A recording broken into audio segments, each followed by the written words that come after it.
Where is this? Where is he from? Hallandale, Florida. Juwan Taylor. Okay, I bow to your expertise of places other than Georgia here. Yeah, I mean Hallandale's down in South Florida, right above Miami.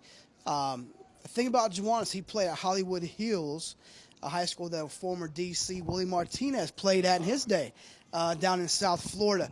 Transferred to Hallandale after the season, so nobody knew him at Hallandale going into the spring. Georgia found him early. They had 2 times to see him. Why? They were in South Florida, looking. They had seen his tape. His tape's on Huddle, which everybody uses. It seems like now across the country. They identify him on film. The coach says they come down to see him the second time. Coach Eckler, they offer him, and the next thing you know, the kid's getting offered by Clemson, LSU, North Carolina. But for whatever reason, the first time I talked to the kid, before even Georgia offered, his favorite school has always been Georgia. A kid down in South Florida. He likes Georgia's defense, how they've played over the years, the athletes they play with. And then, it seemed like that it was going to be Georgia for a while. Then he had all these offers come in over the next 2 or 3 weeks. He took a step back, dropped the leader thing, and then bam, he talked to his family, committed. And I think it's a good get. I mean, they're looking to sign probably 4 or 5 linebackers in this class. He is definitely a kid that's going to play inside here. He reminds me a little bit, I'll say, of a Telvin Smith type at Florida State. Kind of a lean, you think an undersized inside linebacker, but a guy that Pruitt likes, that can find the ball, that can beat the lead blocker to the football and make a play. He's got speed. He's got length.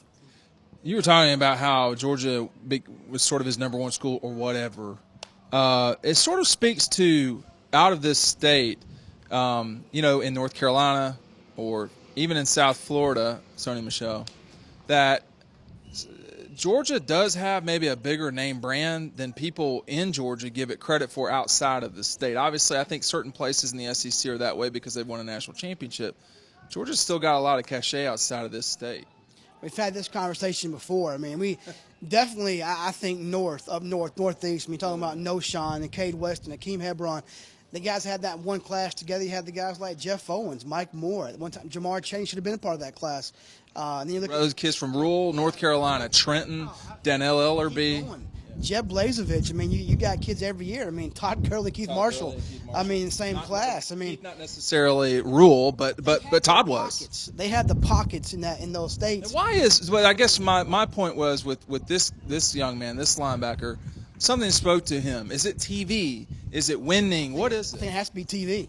Yeah. These games being televised. I mean, he just told me that, he doesn't have the in-depth knowledge of Georgia and their history. He probably knows. He might know Herschel Walker. Yeah, maybe the name. That's it. You might recognize David Pollock. He said as a kid, guys have come through, I guess, in the last 10, 15 years and done well.